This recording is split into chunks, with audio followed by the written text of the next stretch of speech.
रामायण के अनुसार लंका पर चढ़ाई करते समय भगवान श्री राम के कहने पर वानरों और भालुओं ने राम सेतु का निर्माण किया था। ये बात हम सभी जानते हैं। लेकिन जब श्री राम विभीषण से मिलने दोबारा लंका गए, तब उन्होंने राम सेतु का एक हिस्सा स्वयं ही तोड़ दिया था। ये बात बहुत कम लोग जानते हैं। इससे जुड़ी कथा का वर्णन पद्म पुराण के सृष्टि खंड में मिलता है।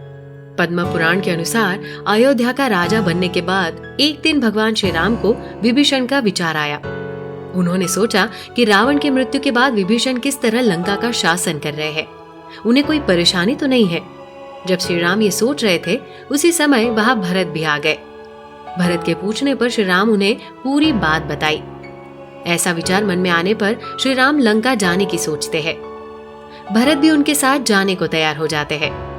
अयोध्या की रक्षा का भार लक्ष्मण को सौंपकर श्री राम व भरत पुष्पक विमान पर सवार होकर लंका जाते हैं। जब श्री राम व भरत पुष्पक विमान से लंका जा रहे होते हैं, रास्ते में किष्किंधा नगरी आती है।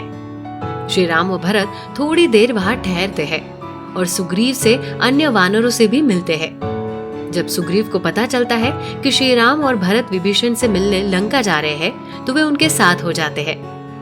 रास्ते में श्री राम भरत को वो पुल दिखाते हैं जो वानरों व भालुओं ने समुद्र पर बनाया था। जब विभीषण को पता चला कि श्री राम भरत व सुग्रीव लंका आ रहे हैं, तो वे पूरे नगर को सजाने के लिए कहते हैं। विभीषण श्री राम भरत व सुग्रीव से मिलकर बहुत प्रसन्न होते हैं।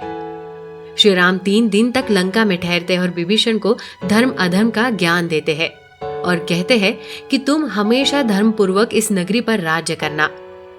जब श्री राम पुनः अयोध्या जाने के लिए पुष्पक विमान पर बैठते हैं, तो विभीषण उनसे कहता है कि श्री राम, आपने जैसा मुझसे कहा है, ठीक उसी तरह मैं धर्म पूर्वक राज्य करूंगा।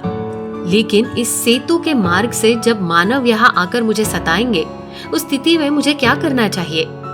विभीषण के ऐसा कहने पर श्री राम ने अपने बाणों से उस सेतु के 2 टुकड़े कर दिए। फिर 3 भाग कर बीच का हिस्सा भी अपने बाणों से तोड़ दिया। इस तरह स्वयं श्री राम ने ही राम सेतु को तोड़ा था।